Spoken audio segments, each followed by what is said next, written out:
कुंभ के अवसर पर उस अमृतत्व को प्राप्त करने के लिए यहाँ एकत्रित होते हैं, जो एक समय के अनुसार यहाँ पर प्रकट होता है। सभी को विदित है कि कुंभ महापर्व किस लिए मनता है, क्योंकि जब देव दानवों का युद्ध हुआ और उस युद्ध में समुद्र का मंथन हुआ, उस मंथन से अमृत का कलश निकला, जिस अमृत को प्राप्त करने के लिए देवता और दानव आपस में युद्ध करने लगे। भगवान की आज्ञा से गरुड़ उस अमृत कलश को लेकर के उड़ गए और उनसे युद्ध करने के लिए जब दानव पहुंचे तो युद्ध में थोड़ा सा श्री गरुड़ जी के द्वारा उस अमृत कलश में से कुछ बूंद इस मृत्यु लोक में 4 स्थानों पर गिरी।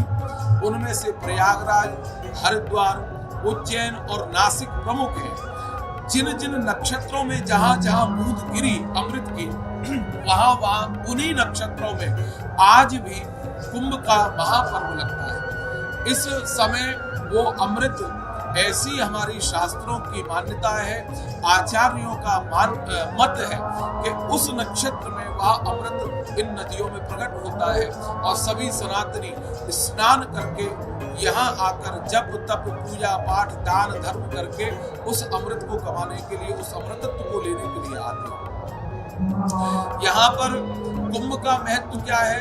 कुंभ का मतलब है कलश। जैसे कलश में वो अमृतत्व रखा है, हम सब भी इस शरीर रूपी कलश में उस अमृत को लेने के लिए आते हैं। यहाँ केवल एक प्रकार का ही अमृत नहीं मिलता है, यहाँ अनेक प्रकार का अमृत है। जैसे उस देवताओं को प्राप्त अमृत का एक बूंद जो नदी में गिरी वो तो है ही, उसके साथ साथ जप का अमृत, तप का अमृत, बड़े बड़े विद्वानों का, आचार्यों का, संतों का वचनामृत यहाँ प्राप्त होता है। ठाकुर जी की लीलाओं का अमृत, लीलामृत प्राप्त होता है।